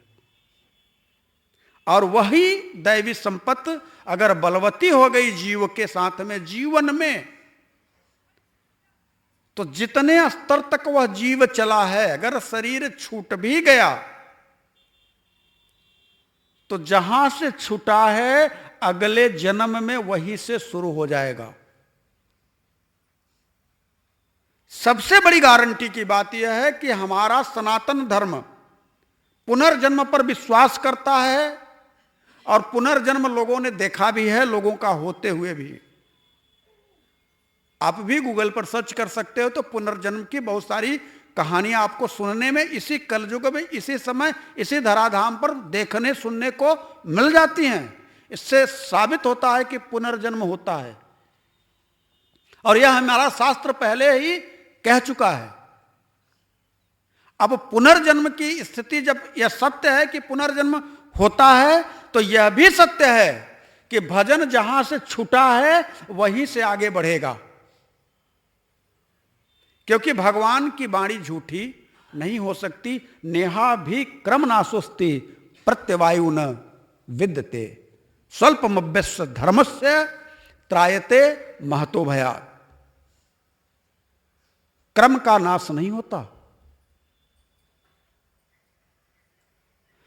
तो संत अपने से जुड़े हुए लोगों के अंतःकरण में प्रकाश, उनके हृदय में प्रकाश करके, उनकी रक्षा करके परमात्मा से मिलाने का काम करते हैं। और इतना ही नहीं, अगर संतत्व को जो उपलब्ध हो जाते हैं, जो उस ब्रह्म के साथ में तद्रूप हो जाते हैं, तो उनके अंदर वह क्षमता आ जाती है कि अष्ट सिद्धि नव निधि के दाता, वो देने वाले हो जाते हैं। लेकिन ध्यान रखिएगा, कभी भी साधन पथ में चलने वाले साधक को इन सिद्धियों के पचड़े में नहीं पड़ना चाहिए। ये भटका देंगी, यह सत्य है। इसलिए हनुमान जी महाराज दाता बन गए, लेने वाले नहीं बन गए। लेते नहीं, रखते नहीं अपने पास। असवर दिन जानकी माता, भक्ति ने दिया है, लेकिन अगर आपकी इच्छा है कि नहीं मैं हनुमान जी की पूजा करूं, हमें कुछ मिले, तो आपको गुरु की पूजा से मिलेगा भी। लेकिन अंतर कितना है कि आप समुद्र के किनारे जाकर के मड़ी माड़ी के न मांग करके घूंघा मांग रहे हैं। आपके जैसा मूर्ख कौन होगा। तुलसीदास जी कहते हैं कि हनुमान जी महाराज के लिए कि तुम्हारे भजन राम को पावे। डायरेक्ट कनेक्शन है गुरु का प्रभु से। तुम्हारे भजन राम को पावे, मिलता है तुम्हारा भजन। तो भजन का मतलब क्या है? भज न, यानी जिसके मन की गति रुक जाए, स्थिर हो जाए, उसी का नाम भजन है। भज न, भज का मतलब होता है भागना, और न मतलब नहीं। अभी आप लोग बैठे हो ना इतने सारे, कहा जाए कि 1 मिनट के लिए अपने मन को रोक लो। 1 मिनट के लिए बैठे यहां हो, मन पता नहीं कहां कहां का चक्कर लगा रहा है। रोक लो शांत चित्त होकर के कि रे मन, अभी तेरे को मैं रोकता हूं, यही सामने बैठ जा। 1 मिनट होते होते मन भाग जाएगा। तो जिसका मन स्थिर हो जाए वो परमात्मा से मिल जाता है। इसका अर्थ सिर्फ इतना है कि तुम्हारे भजन राम को पावे। जिसका भागना बंद हो जाए, यानी जिसके मन का भागना बंद हो जाए, यानी जिसका मन स्थिर हो जाए, वह राम को पा ही लेगा, इसमें संदेह नहीं है। भाग कहां रहा है? जगत में। जगदीश कहां है? स्थिर है। जगदीश है कहां? हृदय में। और मन कहां भाग रहा है? जगत में। जब मन जगत की चौकड़ी में अपने आप को फंसा रहा है, अपने आप को दौड़ा रहा है, जगत का चक्कर लगा रहा है, भाई एक बात बताइए, एक कमरे में आप ही के कोई हीरा रखा हो और उस कमरे का आप अगल बगल से चक्कर लगाते रहोगे तो हीरा तो आपको मिलने वाला नहीं। जब तक कि उस हीरे के पास में आप जाकर के खड़े नहीं होगे, स्थिर नहीं होगे। तो मन चक्कर जो लगा रहा है, अगर वो भजन, तुम्हारे भजन, यानी तुम्हारे मन का जो नहीं भागना है, जो तुम्हारा मन स्थिर है, तो क्या होता है? जब गुरु का मन स्थिर होता है तो गुरु उस गुरुतत्व से जुड़ जाता है। और इस बात को मैं नहीं कह रहा, गीता के 5वें अध्याय में है भी, यह है तेरे जितः सर्गो ऐसा साम्य स्थितम मन, उसके द्वारा समस्त संसार को जीत लिया गया। किसके द्वारा? जिसका मन समत्व में स्थित है। कहा निर्दोषम ही समम ब्रह्म तस्मात् ब्राह्मणी ते स्थिता। क्यों? क्योंकि ब्रह्म भी निर्दोष और सम है, और आपका मन अगर समत्व में स्थित हो गया, यानी स्थिर हो गया, यानी भागना आपके मन का बंद हो गया, तो जैसे ही मन का भागना बंद हो गया तो तुम्हारे भजन, यानी तुम्हारे मन का भागना अगर रुका तो कहाँ होगा? कहा राम को पावे। किस कौन मिलेगा? भाई भागना बंद हो जाएगा तो कौन मिलेगा? क्यों? क्योंकि राम है कहां? हृदय में। मन भागता है बाहर। हृदय में जैसे ही मन रुका, जैसे ही मन रुका, भागना बंद हुआ। क्योंकि हृदय में ही भगवान है। ईश्वर सर्वभूतानां हृदय देशे अर्जुन तिष्ठति भ्राम्यांश सर्वभूतानि यंत्रारूढ़ानि माया। ब्रह्म बस जो माया के प्रपंच में पड़ करके भाग रहे हैं, उस परम तत्व परमात्मा को नहीं प्राप्त कर पा रहे हैं। क्यों? क्योंकि उनका मन भागना रुका नहीं। मन का भागना रुक जाए तो तुम्हारे भजन राम को, और जब राम मिल गया तो जन्म जन्म के दुख बिसरावे, जन्म जन्मांतर, यह जो दुखालय है इससे मुक्ति मिल जाएगी। ये संसार जो है ना, इस पर एक दुखालय का बोर्ड लगा है। आप सब आए हो ना, कभी पढ़ा नहीं, इस पर दुखालय लिखा है। इस जगत पर, इस संसार पर दुखालय लिखा हुआ है। अब पूछोगे कहां लिखा है? तो गीता में भगवान कहते हैं मामुपेत्य पुनर्जन्म दुखालयम शाश्वतम नापनु अंतिम आत्मानम संसिद्धिम परमाम गता। अर्जुन, जो मुझे प्राप्त कर लेता है उस दुखालय संसार में नहीं आता। ये दुखालय है। अच्छा, दुखालय है और यहां सुख की कामना से बैठे हैं। चाहिए सुख, कितनी बड़ी मूर्खता है। दुखालय में आए हैं और मांग क्या रहे हैं? सुख। अच्छा भैया, जहां पुस्तकालय होगी वहां क्या मिलेगा? पुस्तक मिलेगी। औषधालय में क्या मिलेगा? औषधि मिलेगी। भोजनालय में क्या मिलेगा? भोजन मिलेगा। अब पुस्तकालय में जा करके कह दो भैया 4 पराठा दे दो, तो क्या कहेगा कि भैया तुम्हें पुस्तकालय नजर नहीं आ रहा है, यहां भोजनालय थोड़े है। या औषधालय में जाकर के कह दो लघु कौमुदी दे दो, या प्रेमचंद की कोई कहानी दे दो, तो कहेगा कि ये औषधालय, यहां टिकिया मिलती है कि तुमको किताब की दुकान दिखाई दे रही है। वहां तो जाकर के आप ठीक ठीक काम कर लेते हो। औषधालय में औषधि खरीदते हो, पुस्तकालय में पुस्तक खरीदते हो, भोजनालय में भोजन प्राप्त करते हो, और दुखालय में आकर के सुख लेना चाहते हो। गजब हो भाई, जो यहां है ही नहीं। अगर सुख है तो कहां है? सच्चिदानंद के पास। और सच्चिदानंद है कहां? आपके हृदय भवन में। अब जब तक आपका मन बाहर की यात्रा करता रहेगा, भटकता रहेगा, आप जब तक भटकते रहोगे तब तक राम को मिलने वाले नहीं हो। तो तुम्हारे भजन राम को पावे। और फिर अगर राम मिल गया तो क्या होगा? कहा जन्म जन्म के फिर क्या होगा? तो फिर अंतकाल रघुपर पुर जाई। कलयुग में, सतयुग में, द्वापर में, त्रेता में आने की बात तो छोड़िए, इस जीवन को आना ही नहीं पड़ेगा, मुक्त हो जाओगे। जो आपकी ग्रंथियां हैं, जो आप बंधन है, उस बंधन से आप मुक्त हो जाओगे, आना ही नहीं पड़ेगा। अंतकाल रघुबर पुर जाई।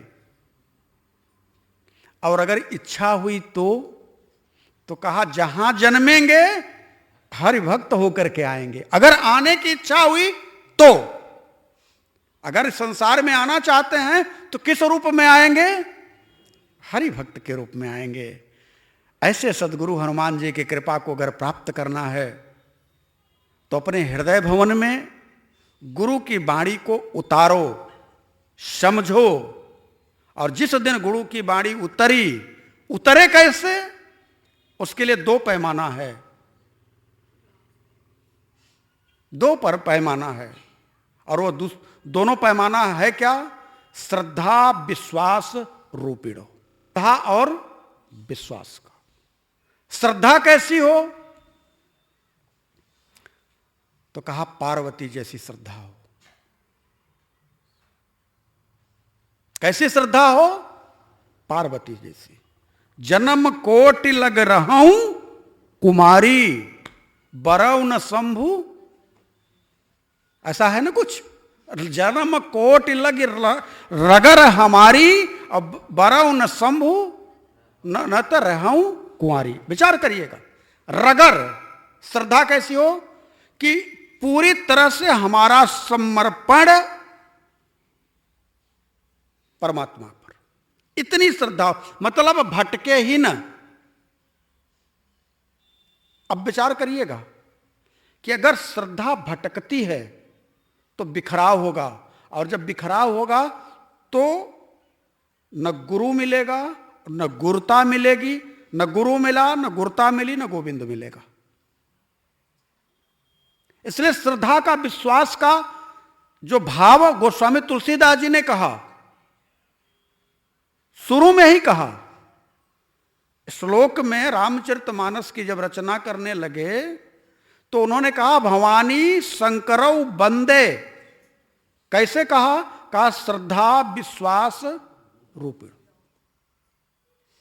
तो श्रद्धा और विश्वास ये दो कदम आप बढ़े, एक श्रद्धा का बढ़े और एक विश्वास का, गुरु मिल जाएगा। और गुरु के प्रति अगर श्रद्धा और विश्वास की भावना नित्य निरंतर प्रौढ़ होती गई, मजबूत होती गई, भरोसा बनता चला गया, तो गोविंद दूर नहीं, गोविंद मिलेगा। चाहे गुरु संसार में रहे न रहे, लेकिन गुरु की बाणी रूपी अंगुली अगर आपने पकड़ करके चलना सीख लिया तो गोविंद को मिलने से कोई रोक नहीं सकता। और ऐसा नहीं मैं कह रहा, सबरी इसका उदाहरण है। मतंग ऋषि के आश्रम में सबरी जाती है और कहती है कि मुझे कुछ नहीं आता, न मैं भजन गा सकती हूं, न मैं कुछ पढ़ सकती हूं, न वेद आता है, न शास्त्र आता है, न कुछ आता है। लेकिन मतंग जैसा गुरु देखता है कि शास्त्र, उपनिषद, वेद, पुराण ये जितने भी हैं, ये सब उस प्रियतम से मिलने की सीढ़ियां हैं। और ये तो सीढ़ी के ऊपर बैठी हुई है। ये कहां बैठी है? ये तो प्रभु से प्रेम करने की स्थिति में है। और प्रेमी के लिए शास्त्र की सीढ़ी की जरूरत नहीं है। गुरु ने देखा, पहचान कौन सकता है? गुरु। कहा बेटी एक बात कहूं, तू एक काम करेगी क्या? तू जैसे इतने दिनों से झाड़ू बुहारा मेरे आश्रम में कर रही है ना, यही तेरा नित्य झाड़ू बुहार करना तुझे तेरे प्रियतम से मिलवा देगा। मैं कहता हूं तो गुरुजी कहीं जाना होगा। अरे पगली, तू गुरु के बाणी पर भरोसा रख, श्रद्धा विश्वास रूपिणो, गुरु के बाणी पर भरोसा रख। क्यों? क्योंकि जिसे गुरु की बाणी पर विश्वास नहीं, उसके जीवन में कुछ भी नहीं। मानस में बाबा कहते हैं, गुरु के वचन प्रतीति न जई, सपने सुलभ न सुख सिद्धि तेई। तुझे भरोसा है ना मेरी बाणी पर? सबरी ने कहा, अगर वाणी के भरोसे की बात करते हैं प्रभु, तो मुझे राम से ज्यादा आपके वाणी पर भरोसा है। राम आएंगे नहीं आएंगे, मैं उस तरफ ध्यान ही नहीं दे रही हूं। मैं तो सिर्फ अपने गुरु की वाणी पर भरोसा करके आज से और अभी से आज्ञा का पालन करूंगी, सेवा का कार्य करूंगी। और ध्यान रखना, प्रभु से मिलन का सबसे पहला सरल साधन गुरु सेवा है। पहला दिव्य और सरल साधन। कैसा साधन? ना यहां पे ज्ञान की जरूरत होती है, ना यहां पर मान अहंकार की जरूरत होती है, किसी भी चीज की कोई जरूरत नहीं। और सेवा भी कैसी हो कि मन में रंच मात्र का अहंकार न आए, ऐसी सेवा। अहंकार को तिरोहित करने के लिए ही पहली सीढ़ी सेवा की है। गुरु की वाणी पर विश्वास हुआ सबरी को, भरोसा हुआ। कुछ दिन के बाद गुरु ने तो शरीर का त्याग कर दिया। ऐसा कहा जाता है कि बहुत सारे आने वाले जाने वाले संत, उस कुटिया में रुकने वाले भी संत उसको ताना देते थे, पागल कहीं की, चली है राम को बुलाने। अरे लोग राम के दर्शन के लिए तरसते हैं, दौड़ दौड़ करके जाते हैं, ये कह रही है राम आएंगे। जन्म जन्म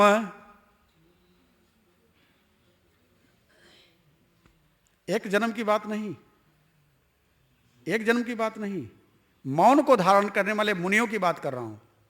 जन्म जन्म मुनि जतन कराई, अंतराम कहियावत नाही। इतना साधारण है क्या राम, जो तेरे पास चल करके चला आएगा?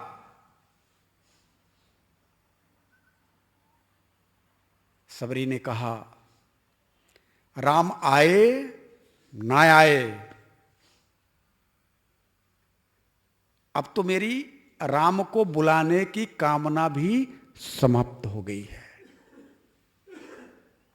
राम को बुलाना भी नहीं चाहती मैं, लेकिन मैं अपने गुरु की वाणी पर इतना मुझे विश्वास और भरोसा है, और उस वाणी का, उसका आदर अगर मेरा हृदय नहीं कर सकता तो संसार में हम अज्ञानियों का, ज्ञानियों का तो कुछ समझ में आता है, लेकिन हम अज्ञानियों को कोई त्राण देने वाला नहीं मिलेगा।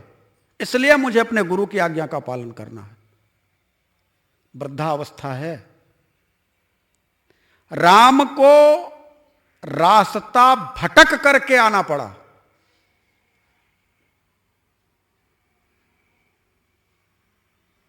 बार बार मैं इस बात को कहता हूं कि राम को रास्ता भटक करके आना पड़ा। उसी रास्ते पर सबरी नहीं थी, जिस रास्ते से हमारे राम जा रहे थे उस रास्ते पर सबरी नहीं थी। सैकड़ों कोस की यात्रा चल करके राम को सबरी के धाम में जाना पड़ा। यह है गुरु की वाणी का विश्वास। और जब राम आते हैं, सबरी की आंखें पत्थर सी हो गई हैं, निहारते निहारते, देखते देखते। दरवाजे पर राम खड़े हैं, मोहक दिव्य सूरत है। मैया मैया, इस वीरान जंगल में कौन आवाज दे सकता है? और वह आवाज जो कि सीधे हृदय में उतर रही है, कौन हो सकता है? देखा तो प्रभु खड़े हैं। समझने की बात यह है, कोई उत्सुकता का जागरण नहीं हुआ है। प्रश्न करती है, राम तुम आ गए? पहला प्रश्न, राम तुम आ गए?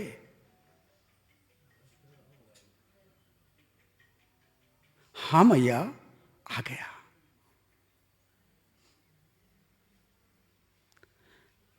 पहला शब्द राम तुम आ गए, हाँ मैया आ गया, शांति छा गई। दूसरा शब्द उठता है,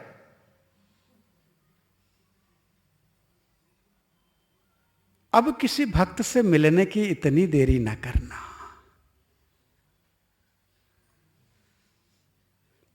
उस भक्त का अपने गुरु की वाणी से विश्वास उठ जाएगा।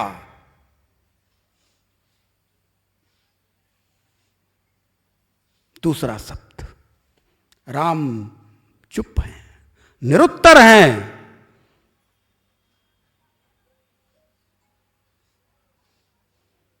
प्रश्न का उत्तर नहीं दे पा रहे हैं, लेकिन अब एक प्रश्न कर रहे हैं, मैया अरे तूने ही तो मेरे से मिलन की इच्छा का त्याग कर दिया था।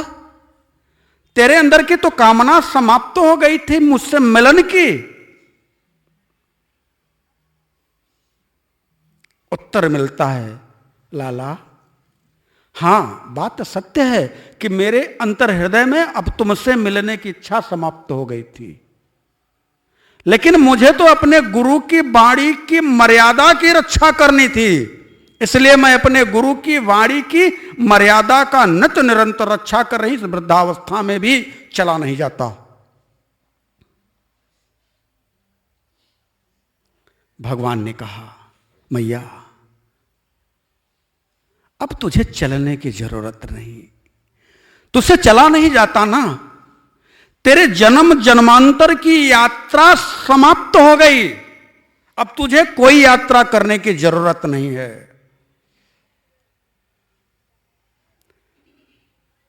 भूख लगी है, कुछ खिलाएगी?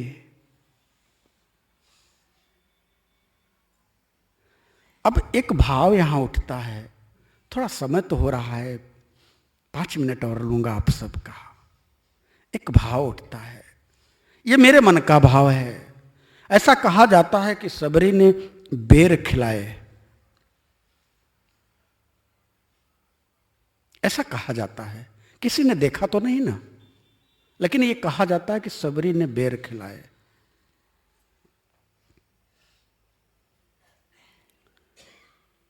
बेर कोई फल हो सकता है, लेकिन सबरी ने अपने राम को इंतजार का फल खिलाया। बेर एक भाषा है, बेर यानी आप सब समझ सकते हो, एक हम लोगों की भाषा में बोला जाता है कि बहुत बेर हो गई, यानी बहुत ज्यादा इंतजार किया। उसी इंतजार का, जितने दिन तक सबरी ने इंतजार किया था, उसी फल को राम को खिलाया। उस फल को राम खाते हैं और राम से कहती है, लाला तुझसे कुछ मांगना चाहती हूं। वैसे तो मांगने की इच्छा समाप्त हो गई है, लेकिन फिर भी मांगना चाहती हूं। अरे बोल ना मैया, तुझसे पहले एक बात पूछ लो कि तू मिलता कैसे है रे? तू मिलता कैसे है, पहले ये युक्ति तो बता दे, फिर तुझसे कुछ मांगू। भगवान कहते हैं, कह रघुपति सुनो भामिनी बाता, मानहु एक भगति कर नाता। मैं सिर्फ एक ही नाता मानता हूं, वो है भक्ति का, और कुछ नहीं जानता। तो प्रभु, तो मेरे मन की अभी तक तो जो कुछ भी इच्छा नहीं थी, एक इच्छा का जागरण हो गया। क्या इच्छा हुई बता तो दे। बस प्रभु, इच्छा यह है कि आपकी भक्ति मिलेगी कैसे? कैसे मिलेगी भक्ति आपकी?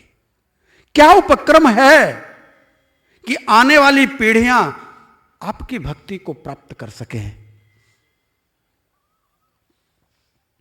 तब परमात्मा ने नवधा भक्ति का सबरी को उपदेश दिया। और उस नवधा भक्ति में फिर बात आती है कि नवधा भक्ति की शुरुआत कहां से हो? कहा गुरु के चरणों से। प्रथम भगति संतन कर संगा, दूसर रति मम कथा प्रसंगा। भक्ति की पहली सीढ़ी है संतों की संगति। आज उसी संत की संगति करने के लिए हम सभी हनुमान चालीसा के साथ जुड़े हैं। उसी सदगुरु की संगति करने के लिए हम सब उसी प्राण धन से मिलने के लिए सदगुरु रूपी हनुमान की कृपा को प्राप्त करने के लिए यहां बैठे हैं। भगवत धर्मानुरागियों, ये प्रेम है, ये पाने का विषय नहीं है, ये अंदर से उठता है। इसकी एक लहर उठती है, इसकी एक टीस उठती है, इसका एक दर्द है। और ये दर्द कोई प्रेमी ही समझ सकता है, ये सबके समझ में नहीं आता। तो प्रभु के प्रेम को पाने के लिए आपके अंदर विरह की अग्नि जलानी होगी। और विरह की अग्नि के लिए खुद को तपाना होगा, रोना होगा कहना होगा, हे मुरलीधर छलिया मोहन, हम भी तुझको दिल दे बैठे, हे मुरलीधर छलिया मोहन, हम भी तुझको दिल दे बैठे, हे मुरलीधर।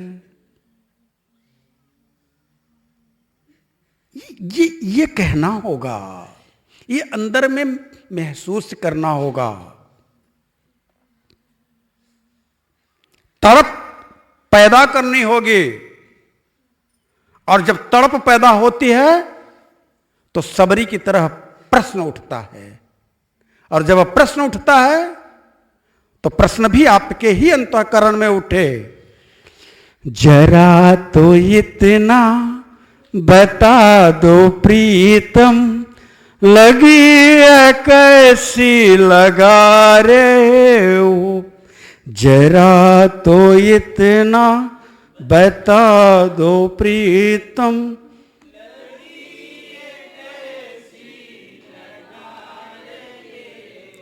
मुझी में रह कर मुझी से अपनी ये खोज कैसी करा रहे हो,